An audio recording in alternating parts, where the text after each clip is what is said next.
नमस्कार दोस्तों। बहुत सारे स्टूडेंट्स के मैसेज आ रहे हैं लगातार। राजस्थान सेट की आंसर की आ गई है। कुछ क्वेश्चंस जो है वो गलत थे, जैसे कि आपने देखा होगा कि एक तो प्रिंटिंग मिस्टेक है, शायद एक बुक पूछी थी उन्होंने इंग्लिश के अंदर जो रिचर्ड हॉगर्ट की है, उसका पब्लिकेशन जो है उसमें गड़बड़ है, कुछ ऑप्शंस में गड़बड़ है। अब लगातार सवाल ये आ रहा है कि कट ऑफ क्या रहेगी, लगातार सवाल आ रहा है। और चूंकि 2-3 दिन से ये सवाल है और मैं इस पे वीडियो नहीं बनाने वाला था। नॉर्मली कट ऑफ पे बात करना ये बहुत सही लगता नहीं मुझे, क्योंकि जो है वो उन्हीं को डिसाइड करने दें। एक तरीके से प्रिडिक्शंस हैं, भविष्यवाणियां करना। और ये तो आज मेरी एक स्टूडेंट है, बहुत बेहतरीन स्टूडेंट है, बीकानेर से हैं, और आज वो हमारे सामने थी, तो उनसे भी काफी बातचीत हुई, डिस्कशन हुआ, and she is one of my brilliant student. तो जो मेरी ब्रिलियंट स्टूडेंट है उसका एक जो रिव्यू था राजस्थान सेट का, वो उनसे बातचीत, ये वन ऑफ द रीजंस है कि मैं इसका एक आपको कट ऑफ वीडियो दे रहा हूं। देखिए, ठीक है, पेपर बहुत टफ था। ये मैंने अपने वीडियो में बताया भी था। मैंने अपने एक मॉर्निंग वॉक वाला वीडियो है, अगर आपने नहीं देखा है तो देखिएगा। उस वीडियो में मैंने साफ साफ एक बात आई थी कि पेपर बहुत टफ था, लेकिन टफ का भी एक लेवल होता है। एक होता है लेवल कि दिए हुए टॉपिक्स, पढ़े हुए टॉपिक्स में से आपने बहुत डेप्थ में से क्वेश्चन पूछा है। एक होता है जी रैंडमली कहीं से कुछ भी उठा के डाल दिया है, क्योंकि हमें एक ही इंटेंशन है कि बच्चे को पता ही ना हो कहां से आए। तो राजस्थान सेट में लगभग 40-45 क्वेश्चन जो प्योर ब्रिटिश हिस्ट्री के थे, वो तो as it is class notes के थे। ये तो मेरे स्टूडेंट ने मुझे बोला कि सर वो 40-45 क्वेश्चन तो ये लग रहा था कि वार्म अप सेशन चल रहा है। लेकिन जो बचे हुए 50 से 55 क्वेश्चन, वो कहीं से कुछ भी डाल देना, कहीं से कुछ। मतलब ये होता है कि एक समुद्र है और उस समुद्र में मैं कहीं से कुछ भी डाल दूंगा, क्योंकि मुझे तो एक क्वेश्चन बनाना है। तो चूंकि पेपर बहुत टफ था और हम लोग बुरा फील कर रहे हैं उन बच्चों के लिए।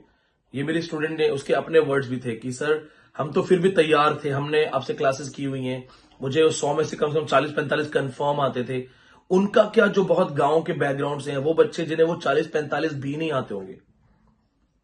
तो राजस्थान सेट का पेपर बहुत ही गलत पेपर है, बहुत गलत बनाया गया, जानबूझ के बनाया गया। और उसका एक सिंपल सा रीजन है, वो आपको नौकरी नहीं देना चाहते। राजस्थान सेट का इतिहास आप खुद देख लीजिए। मैं 2 बार राजस्थान सेट टॉपर हूं, और जब राजस्थान सेट के उस टाइम एग्जाम होते थे तो पेपर बहुत इजी रखते थे, वो बहुत बड़ा टफ नहीं होता था। 9 साल के बाद आपने पेपर करवाया, क्योंकि इलेक्शंस आ रहे हैं, अदरवाइज आप नहीं करवाते, मैं जानता हूं आपको। इलेक्शंस के चक्कर में आपने पेपर करवाया, तो आपका प्रयास ये था कि सांप भी मर जाए, लाठी भी ना टूटे। पेपर को इस तरह से बना दो कि सेट के बेस पे कोई जॉब के लिए एलिजिबल ही ना हो, किसी को नौकरी ना मिले। कम मात्रा में बच्चे पास होंगे, कम गिनती में स्टूडेंट्स पास होंगे, तो वो सवाल नहीं उठाएंगे, और धीरे धीरे दोबारा कोई राजस्थान सेट नहीं होगा तो कोई पूछेगा नहीं। चलो खैर, बहुत सारी बात तो होती रहती है। फिलहाल जो पेपर का स्टैंडर्ड था, अब देखिए, आउट ऑफ 100 मैं भी मानता हूं पेपर बहुत टफ था, लेकिन उस बहुत टफ में भी मैं ये जरूर कहूंगा कि जो कोई उस लेवल पे पढ़ के गया, जिस लेवल पे हम पढ़ाते हैं, तो उसे 40-45 क्वेश्चन जो ब्रिटिश हिस्ट्री के थे वो बहुत टफ नहीं थे, तो वो कर सकते थे। तो जो मेरे आज जिससे बात हुई है, वो ब्रिलियंट स्टूडेंट है, उन्होंने बोला कि सर मेरे वो कंफर्म सही है 40-45, वो तो एकदम क्लास वाले मुझे मिले। तो जैसे बहुत सारे बच्चे ऐसे होंगे जिनके ये 40-45 क्वेश्चन कंफर्म सही है, क्योंकि जो पेपर है ना, या तो बहुत टफ या बहुत इजी, ऐसे पेपर बना। तो एक एवरेज बात करें तो 50% हद से ज्यादा टफ, 50% हद से ज्यादा इजी। लेकिन उनके लिए जिन्होंने पढ़ाई की है, जिनके पास क्लासेस हैं या एक अच्छी पढ़ाई है, एक अच्छे माहौल में पढ़ाई है।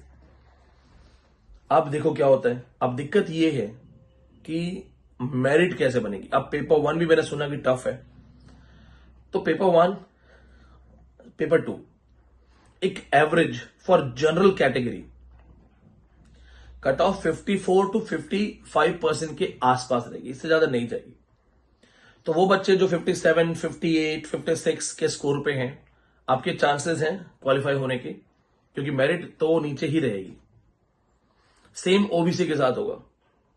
ओबीसी के लिए जो मेरिट रहेगी वो 49 to 51 के बीच में रहेगी, 49% to 51%।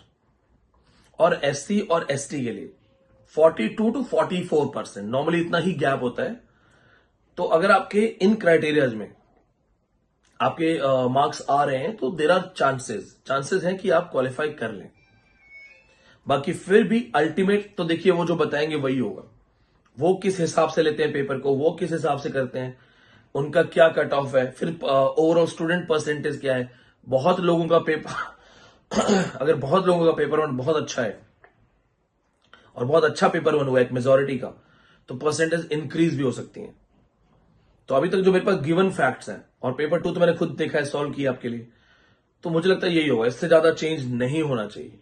अगर आप राजस्थान से हैं तो आप चैनल को सब्सक्राइब जरूर कीजिएगा। I am also from Rajasthan, मैं हनुमानगढ़ डिस्ट्रिक्ट से हूं। अनफॉर्चुनेटली या फिर फॉर्चुनेटली मैं फॉर्म नहीं भर पाया। अनफॉर्चुनेटली इसलिए क्योंकि मैं एग्जाम्स अटेम्प्ट करता रहता हूं, सीखने को मिलता है। फॉर्चुनेटली इसलिए क्योंकि पेपर बड़ा टफ था तो मैं भी हंस के बोलता हूँ कि यार अच्छा हुआ फॉर्म नहीं भरा, मैंने बहुत टफ पेपर था, चक्कर आ जाते पेपर देख के।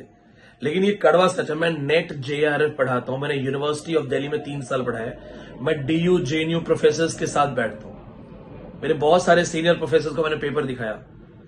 तो डीयू जेएनयू में पढ़ाने वाला या जो 3 साल से पढ़ा रहा है डीयू में, या यूनिवर्सिटी लेवल पे, या नेट को 10 साल 12 साल से नेट पढ़ा रहा हूं मैं, ये सब होने के बावजूद अगर मैं बता रहा हूं कि पेपर हद से ज्यादा टफ था, तो ये क्लियरली इंटेंशनल था। इंटेंशनल, अरे नेट से ज्यादा टफ बना दिया, नेट से दुगुना टफ कर दिया। हर पेपर में 15-10 क्वेश्चन ऐसे होते हैं जो किसी को नहीं आते, यहां 50 क्वेश्चन ऐसे कर दिए। तो हो सकता है इंस्ट्रक्शंस हो उनके पास कि पेपर इस तरह का बनाओ। बल्कि मैं तो चाहता हूं मुझे पता चले पेपर सेटर कौन है, उस पेपर सेटर को एक पेपर मैं सेट करके देना चाहता हूं कि भाई एक पेपर आप मेरी तरफ से भी ले लीजिए। अगर आपको स्टूडेंट्स के दुख व्यथा को आप नहीं समझ सकते, एक बच्चा जेन्युइन तैयारी करके एग्जाम क्वालिफाई करके अपने परिवार के लिए कुछ करना चाहता है और आप उसके साथ कर रहे हो खिलवाड़ कर रहे हो आप। तो और रही बात शिक्षा व्यवस्था हमारी पहले से ही कौन सी बहुत अच्छी है जो झंडे गाड़ रखे हैं, तो शिक्षा व्यवस्था हमारी पहले से फ्लॉप है। तो गड़बड़ तो है दोस्तों। बस मैं अभी थोड़ी देर पहले घर आया था और सोचा यहीं से बैठ के बात कर लेता हूं और आपको एक मैसेज मिल जाएगा। अब ये जो लास्ट बातचीत है जो अब मैं बोलूंगा, ये उनके लिए है जो किस्मत के भरोसे नहीं बैठे, ये उनके लिए है जो अपने दम पे कुछ करना चाहते हैं। पेपर बहुत टफ था, लेकिन इतना भी टफ नहीं था कि आपको एकदम ना आए। तो कम से कम अपने आप को इतना तैयार करो कि आपको कम से कम वो 40-45 क्वेश्चन तो आते जो किसी को नहीं आते थे। पढ़ाई, पढ़ना, ये जो है आपके हाथ में, यही एक चीज है, यही आपकी लाइफ बदल सकती है। इसलिए आज अभी डिसाइड करो कि आप इतना पढ़ोगे, इतनी मेहनत करोगे, इतनी पढ़ाई, इतनी मेहनत, इतना डेडिकेशन दोगे कि कोई कितना भी टफ पेपर बनाए, कहीं से भी बनाए, आप वहां हमेशा परफॉर्म करो। इतनी मेहनत करनी है दोस्तों आपको कि कोई कुछ भी बना दे पेपर में, कहीं से भी ले आए, वो आपको आता हो। और जिसमें ये दम है, जिसमें गट्स हैं, वो इस वीडियो के कमेंट में बताना कि सर मेरे अंदर वो दम है और मैं आपकी बात से अग्री करता हूं। जिंदगी अपने दम पे जीऊंगा और किसी के सामने कोई सरेंडर नहीं करूंगा। राजस्थान से हूं मैं, मैंने भी राजस्थानी में कुछ चीजें पढ़ी हैं। सूरज बोई जको रात्रि छाती फाड़ निकल सी। तो सूरज तो वही है जो आसमान का सीना चीर के निकलेगा। और अगर तुम वो सूरज हो तो मुझे कमेंट में जरूर बताना। धन्यवाद।